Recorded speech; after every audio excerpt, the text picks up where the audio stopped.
Hi friends, P K സിമ്പിളിൽ ഞാൻ ഇന്നൊരു മുതിര രസമാണ് വയ്ക്കാൻ പോണത്. അതിന് ഒരു 1.5 സ്പൂൺ മുതിര എടുത്തിട്ടുണ്ട്. മുതിര കാണമെന്ന് പറയും നമ്മുടെ ശരിക്കുള്ള മലയാളം ഭാഷയിൽ. മുതിര തമിഴ്നാട്ടിലൊക്കെ കൊള്ളു രസം. ഇത് നമ്മൾ തോരനും വയ്ക്കാറുണ്ട്. അപ്പോൾ ഇതിന്ന് എണ്ണയില്ലാതെ ഒന്ന് നമുക്ക് വറുത്തെടുക്കണം. ചെറുതായിട്ട് അതിൻ്റെ ആ പച്ച സ്മെല്ല് പോകണമായിരിക്കും ഒന്ന് വറുത്തെടുക്കണം ഇത്. പിന്നെ ഒരു സ്പൂൺ ജീരകം, 1.5 സ്പൂൺ വറുത്ത മല്ലി, കൊത്തമല്ലി, ഒരു സ്പൂൺ കുരുമുളക്. പിന്നെ ഇതെല്ലാം കൂടെ നമ്മൾ ഒരുമിച്ചിട്ട് എല്ലാം കൂടെ ഒന്ന് അരച്ചെടുക്കണം. ഇതെല്ലാം വറുത്തതായതുകൊണ്ട് പിന്നെ ഒരു തക്കാളി, കുറച്ച് കൊത്തമല്ലി, കറിവേപ്പില, വെളുത്തുള്ളി, ഇതെല്ലാം ഞാൻ തോലെടുക്കാണ്ടാണ് ഞാനിത് അരയ്ക്കണത്. കാരണം അതിൻ്റെ തോലിൻ്റെ മണം നന്നായിട്ടുണ്ടാവും. പിന്നെ ഒരു ചെറിയ പീസ് ഇഞ്ചി. അത് കഴിഞ്ഞ് ഒരു നെല്ലിക്ക, ചെറിയ നെല്ലിക്ക വലിപ്പത്തിൽ പുളി ഇട്ടിട്ടുണ്ട്. തക്കാളിയും കൂടി ഇടുന്നതുകൊണ്ട് നമ്മൾക്ക് നല്ല പുളിപ്പുണ്ടാവും. അധികം പുളി ആവശ്യമുള്ളവർക്ക് കുറച്ചുകൂടെ ഉപയോഗിക്കാം.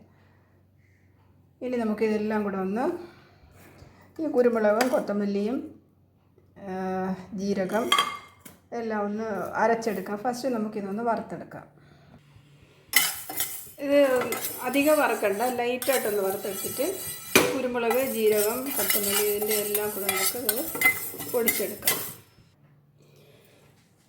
ഇപ്പം ഞാൻ വെളുത്തുള്ളി,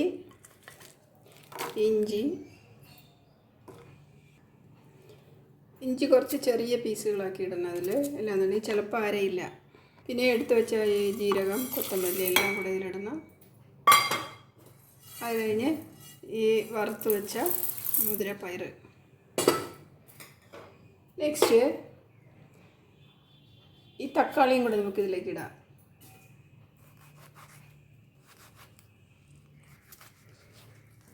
എല്ലാം കൂടെ നല്ല സ്മൂത്തായിട്ടൊന്ന് അരച്ചെടുത്തിട്ട് വരാം.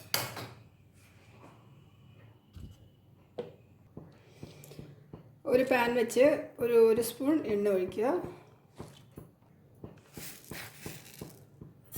എണ്ണ ചൂടാകുമ്പോൾ കടുക്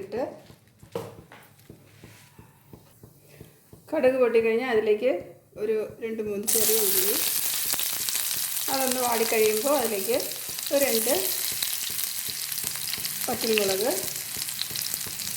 കുറച്ച് കറിവേപ്പില, ഇതെല്ലാം ഒന്ന് താളിച്ച് കഴിയുമ്പോൾ, ഇരുമ്പ് ചട്ടി ആയതുകൊണ്ട് വേഗം കരിഞ്ഞു പോകും. നമ്മൾ അതുപോലെ ലോ ഫ്ലെയിമിൽ വെച്ചിട്ട് വേണം ഈ കടുക് വറുക്കണതെല്ലാം ചെയ്യേണ്ടത്.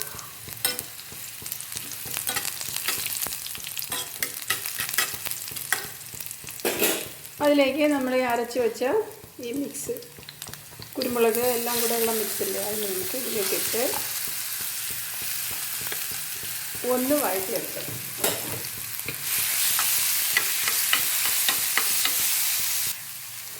ആ മിക്സ് ഒന്ന് ചൂടായി കഴിഞ്ഞാൽ അതിലേക്ക് ഒരു 1/4 സ്പൂൺ മഞ്ഞൾപ്പൊടി ഇടാം.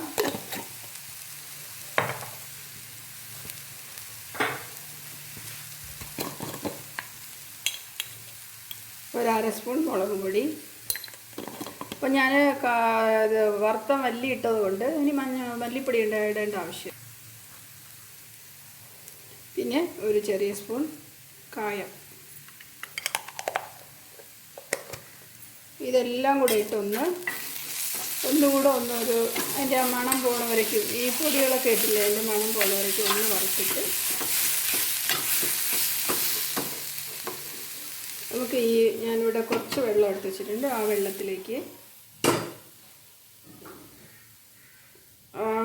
പുളി അളവ് പറഞ്ഞില്ലേ, ആ പുളി പിഴിഞ്ഞത് ഒഴിച്ച്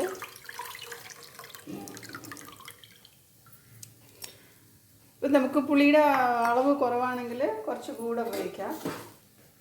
എന്നിട്ട് ഇതിൽ തക്കാളിയൊക്കെ അരച്ചതുകൊണ്ട് അതിൻ്റെ ആവശ്യം വരില്ലാന്ന് തോന്നുന്നു. നമ്മുടെ രസത്തിൻ്റെ കണ്ടൻറ്റ് എത്രയാണോ അതിനനുസരിച്ച് വേണം പുളിയുടെ അളവ് നമ്മൾ ഇടാനായിട്ട്. ഇതിലേക്ക് ഞാൻ ഒരു പച്ചമുളക് 3-4 കട്ട് ചെയ്തിട്ടുണ്ട്. പച്ചമുളകിൻ്റെ ഫ്ലേവർ രസത്തിന് നല്ല മണമായിരിക്കും അത്. അത് കഴിഞ്ഞ് കുറച്ച് കൊത്തമല്ലി, കറിവേപ്പില ഇതെല്ലാം കൂടെ ഇട്ട് ഉപ്പും കൂടെ ഇട്ട് നമുക്ക് നല്ല ഒന്ന് തിളപ്പിച്ചെടുക്കാം. മുതിര രസം നല്ല ഹെൽത്തിയാണ് കോൾഡിന്. അതുപോലെ നല്ല ഒരു മുതിരയുടെ ഗുണങ്ങളെല്ലാം നമ്മൾ ഗൂഗിളിൽ പോയി നോക്കിയാൽ കാണാൻ പറ്റും. അപ്പോൾ ഇതുപോലൊരു രസം എല്ലാവരും ഒന്ന് ഉണ്ടാക്കി നോക്കിയിട്ട് കമൻ്റ് അറിയിക്കണം. അപ്പോൾ ഇനി നമുക്കിതിലേക്ക് കുറച്ച് കറിവേപ്പില, ഇനി നമ്മൾ മെയിനായിട്ടുള്ളൊരു സാധനം ഇട്ടിട്ടില്ല, ഉപ്പ് ഇട്ടിട്ട് ഒന്ന് ഒരുപാട് തിളയ്ക്കാൻ പാടില്ല. ഇത് ഒന്ന് തിളച്ചൊന്ന് അതിൻ്റെ ആ പത വരുമ്പോഴത്തേക്ക് ഓഫ് ചെയ്യണം. ഞാനിവിടെ കല്ലുപ്പാണ് ഇടുന്നത്.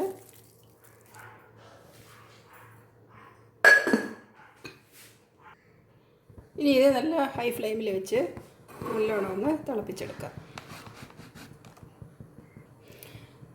മൂടി വെച്ച് ആ തിള വരുമ്പോഴത്തേക്ക് നമ്മൾ മൂടി എടുത്തിട്ട് ഫ്ലെയിം ഓഫ് ചെയ്യണം. കാരണം അതിൻ്റെ ഫ്ലേവർ വെളിയിൽ പോകില്ല ഇങ്ങനെ മൂടി വെച്ചാൽ. ലൈറ്റായിട്ടൊന്ന് തിളച്ച് കഴിയുമ്പോൾ ഇതിലേക്ക് ഒരു തക്കാളി, ഇത് ബാംഗ്ലൂർ തക്കാളി ആയതുകൊണ്ട് അധികം പുളി ഉണ്ടാവില്ല, ഒരു തക്കാളി കട്ട് ചെയ്തതും തിളച്ച് കഴിഞ്ഞാൽ അങ്ങോട്ട് ഓഫ് ചെയ്തേക്കാം. ഒരു കുറച്ച് നാരങ്ങ പിഴിഞ്ഞതും കൂടെ ഒഴിച്ച് നമുക്ക് കഴിക്കാനെടുക്കാം. അപ്പോൾ ഇങ്ങനെ ഒരു ഹെൽത്തി ആയിട്ടുള്ളൊരു രസം എല്ലാവരും ഒന്ന് വെച്ച് നോക്കൂ. മുതിരപ്പയർ കിട്ടിയാൽ അതൊന്ന് വറുത്ത് പൊടിച്ചിട്ട് ഈ മസാല എല്ലാം കൂടെ ചേർത്തൊരു രസം വെച്ചാൽ നല്ലൊരു ഹെൽത്തിയാണ്. പനിയൊക്കെ ഉള്ളവർക്കും കോൾഡ് അത് ഇതുള്ളവർക്കൊക്കെ കഴിക്കാൻ പറ്റിയ ഒരു രസമാണിത്. അപ്പോൾ എല്ലാവരും ഒന്ന് ട്രൈ ചെയ്യൂ. അടുത്ത നല്ലൊരു വീഡിയോ ആയിട്ട് വരുമ്പോഴേക്കും താങ്ക് യു.